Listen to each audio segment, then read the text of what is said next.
So hello there, Malaysia. I'm outside of Yik Foong here, and I'm with this guy here who was in that Toys Kingdom, right? So what's your name, sir? Zack. Zack. Yeah. So you are Malay, right? Sort of a mix. Oh, you're mixed, Yeah. Chinese and Indian? Chinese and Malay? Indian Muslim. Oh, you're not Muslim lah. Muslim by Choice. By so document lah. document. You're Chinese That Indian. means in origins lah. That means the one that is converted was my grandfather. Oh, so you are Chinese Indian blood, Yeah, Chinese. but Indian you are Muslim. Muslim in origins. Oh, in origin. So I seen him inside the Toys Kingdom, and I guess I wanted to interview him. Zack, isn't it? Yeah, exactly. You're from Ipoh, right? Yeah. Okay, you always go to Toys Kingdom to buy your toy needs. Occasionally. Depending on what items I need. Okay, so what's the best price for, like, say, whatever you collect? What do you collect? Mainly the ones that are quite rare to find or so to say difficult to find or uncommon. Uncommon. What? Yeah, like? Okay, like for instance, Kotobukiya statues. You mean the 7-inch one? They stand around. Yeah, I think around 7 inches. 7-inch. Maybe taller slightly. So only Kotobukiya stuff. Kotobukiya statue. Sometimes I used to collect hot toys long ago. Then I kind of slowed down because Too expensive? Yeah, that is one of the reasons. The other reason is too massive. Too massive. Yeah, too massive. Not enough space in your room lah. Yeah, as in and so to say that one character can come out too many different versions. Oh, okay. It'll be like too confusing or too complicated. Okay, what kind of characters do you have? Mainly the one that comes a one standalone. For instance, like Blade. Previously they came out with Blade 2. Blade? Blade 2. Wesley Snipes Blade. Oh, Wesley Snipes Blade. That was a single standalone and very uncommon, so to speak. And because it's a one standalone, so I decided to go for those types. Others like previously they released Resident Evil 5. Okay. Which I bought only 2 and missed out 1. Did you like play the game? Yeah, sort of. Not nice, 5 was okay to do. 5 is the African thing, is it? The African thing. What was the 6th one? The 6th was the major city itself, but because of its multiplayer thing, it was kind of confusing. Oh, okay. So the best Resident Evil, do you think is the 2nd one and the 4th one? Second one and the 4th one. Second one is very old already. How old are you? I'm 35. Oh, so the second one came out in the... very long ago. Yeah, during my time. So did you play the second one? Yeah, I finished. Nice, Yeah, the third one was equally as good as the second. Third one, what happened? I don't think I played the third one. The third one was based on Jill Valentine, if I'm not mistaken, and one of their most famous antagonists named Nemesis. Nemesis. Oh, you mean the face, like the deformed face, the large, big, and having all those bulletproof vests and a bazooka. Yeah, the one which always chase you around the city if you're not careful. The 4th one was equally very exciting, very new. The 4th one is good, but after the 4th one, that's the peak of the Resident Evil franchise. Yeah, that was like the best. You could say at the very age of it. Then it came out with 5 and 6. The action base is not horror anymore. Yeah, it was mostly action based, but mainly why I like 5 was because of Wesker. Sorry? Wesker, Wesker. Yeah, the original characters, Wesker and Chris. Yeah, Wesker is sort of a one-of-a-kind villain, so to say, one of those favorite villains people used to like, most of all. Maybe like villains like Sephiroth. Sephiroth. Those kind of characters. And back to the topic of the figures which I usually go for. I recently just purchased a single Kotobukiya statue from DC. From DC? DC Comics. Okay. If you notice, if you were in the shop earlier, you will notice a Batman statue. Yeah. Black costume version. Michael Keaton. That was from NECA. Okay. That was from NECA. it was further up at the side of the shelf at the bottom. You see there's a statue of a very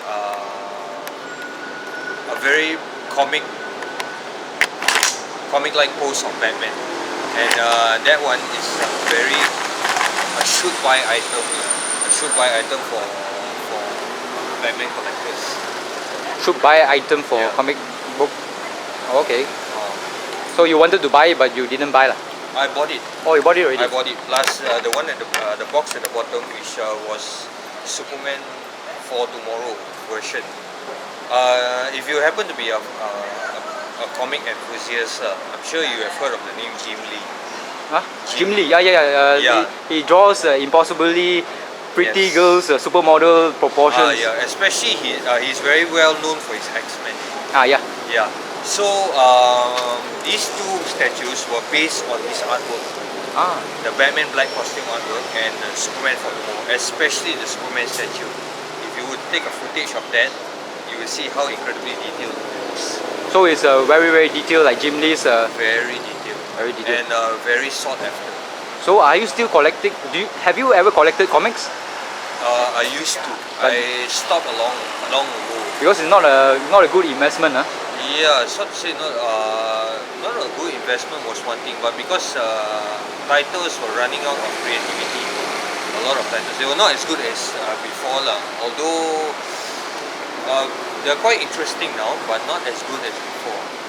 Yeah. Storylines, they were epic stories in the 90s. Very memorable. Is it like Age of Apocalypse? Yeah, those were one of the very last chapters, the very coming age last chapters, which bygone, so to say. There were a lot of epic chapters as well. There were a lot of memorable titles as well. Titles like Fall of the Mutants, Extinction Agenda. Are you excited for the new movie coming out by Bryan Singer? Okay, I'll be honest on that. I'm not so. I do like. Make no mistake that I do like the X-Men stories, but the Bryan Singer thing sort of is a bit of a letdown a bit for me. Oh, you haven't, but it's not out yet, right? It's not out yet. But is it based on Superman Returns that you don't like the Bryan Singer it's movie? not that. I've seen his X-Men before. There were a lot of inaccuracies about it. So I prefer more. If you say movies based on comic genres, so far the ones that pulled it off was mainly DC Comics. DC Comics have their characters more accurately. Oh, that one you're talking about Dark Knight lah, Christopher Nolan's Dark Knight lah. Christopher Nolan's Dark Knight, lately the Man of Steel.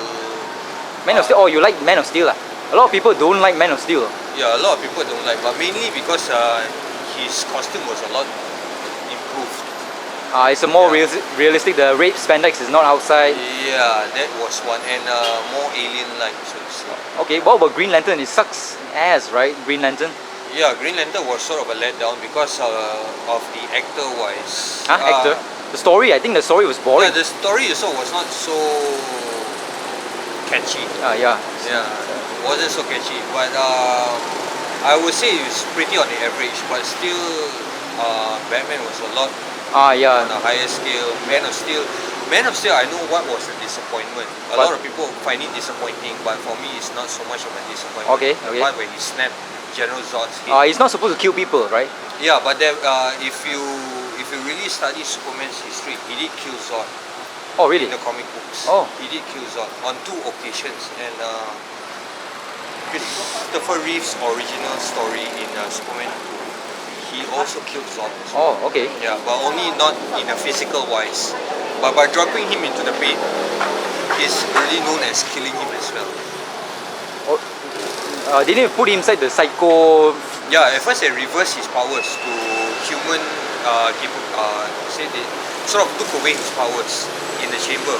As he goes in the chamber, the radiation sort of reversed their metabolism that turns them into human. So after that, when they were vulnerable enough, Superman sort of threw him into the pit along with the other. The pit. Yeah, there was sort of a bottomless pit. I thought he banished them into that don't know what kind of Phantom time. Zone. Oh, that was Phantom at the Zone. beginning of the story. Oh, Phantom Zone. Yeah, they sort of broke out from the Phantom Zone and came onto Earth itself. Oh. So that was mainly the story. But if you really look at it hard, he actually killed Zod in the second one. Okay. So Zack here loves Superman. You love Superman. I love both Batman and Superman. Batman. equally. So the Batman franchise or Christopher Nolan's franchise, the best one is the second movie lah. Yeah, the second. The third one is okay lah. The third one didn't interest me so much because of the misconception of Bane. Bane was supposed to be some sort of a mindless brute.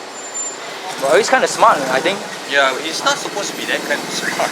No, in the comics it was a brilliant strategist. Yeah, he was not a strategist, but sort of a bruiser type character. But very smart as well. Yeah, you could say he's more like Solomon Grundy. Solomon Grundy is mindless. Solomon Grundy is very mindless, but at the same time he's like the savage Hulk, Solomon Grundy. In Bane's version, Bane is not to say too smart, not to say too stupid either.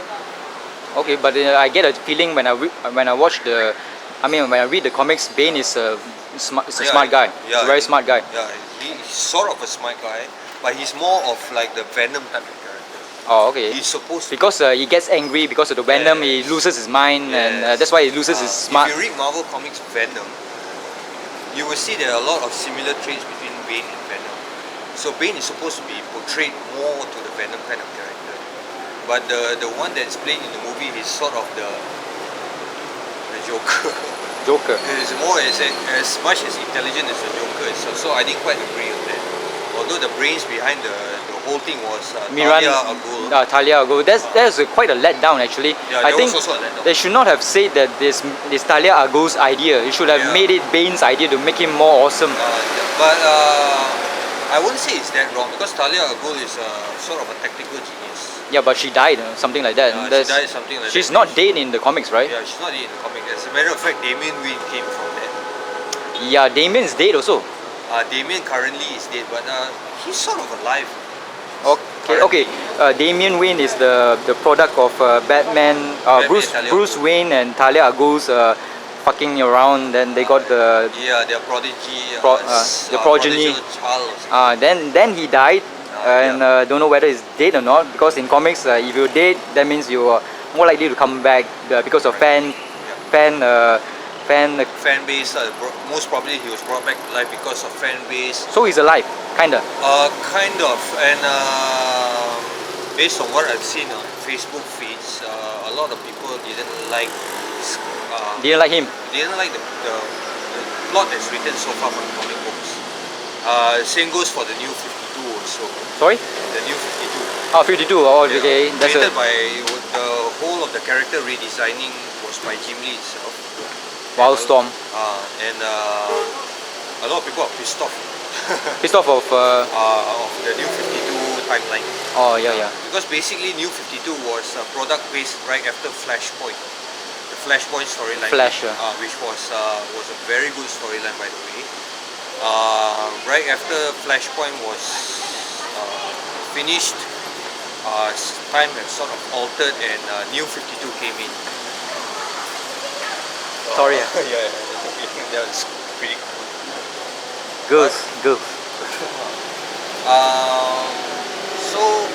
Because you got time. Lunch after this, so right now currently in Toys Kingdom, the one I'm going for now is the die-cast metal version of Robocop. Yeah. Oh, are you excited for the new one? I've seen it. Oh, what? I've seen it. You've seen the whole movie? Yeah, I've seen the whole movie. Just recently. Oh, in the cinemas? Yeah. Oh, is it good? Yeah, it's quite good. It makes you feel. Okay, a lot of people are pissed off with that as well. I don't know for what reason, but mainly because they were. It's a good movie. Yeah, back then they don't need to remake it. Yeah. But the director is actually a very good director. Yeah, Paul Verhoeven. Huh? No, I mean the new one. The new one. Jose. Cavala something. He did a Brazilian movie called Elite Squad and Elite Squad. Oh, that one is the second movie of the Elite Squad. Yeah. Wow, that one's awesome. That was awesome. The first one is okay. The first one is just normal. Normal. Second one, wow, nice. Yeah, the second one was exciting. very good. Vengeance. There was there was more of a plot, more than just an pure action movie. So based on what I've just seen in this current RoboCop, it makes you feel they won't copy exactly like the original. Of course, everything has to be different. If not, where's the exciting feel of it? So after watching it, I can say it's good, very good in sort of way. Although there were some minor details, sort of his exposed hand. A lot of people were kind of angry about it and so on. And in the United States, a lot of people haven't seen it yet. So they are based on the nostalgia lah. yeah, all the nostalgia, all the crappy comments, all will come out first before watching the movie itself. But from what I've seen, it's really good. It's really good. The storyline is sort of let's just think of it as a alternative version, a different timeline of Alex Murphy or something. Oh, okay. That's the feel of what I've seen so far. Okay, so Zack, you don't have time, huh? Yeah, actually I'm going back to work. Oh, going back to work. Yeah. What do you work as? Sort of a graphic Designer. Yeah, designer. Oh, okay. So Zack, thank you for your interesting views on all things comics and movies, and also about toys. Not much about toys, but more on comics and movies. So Zack here will be going back to work. So thank you for listening to this interview. So see you Malaysia, and bye bye. Others will go back to Toys Kingdom.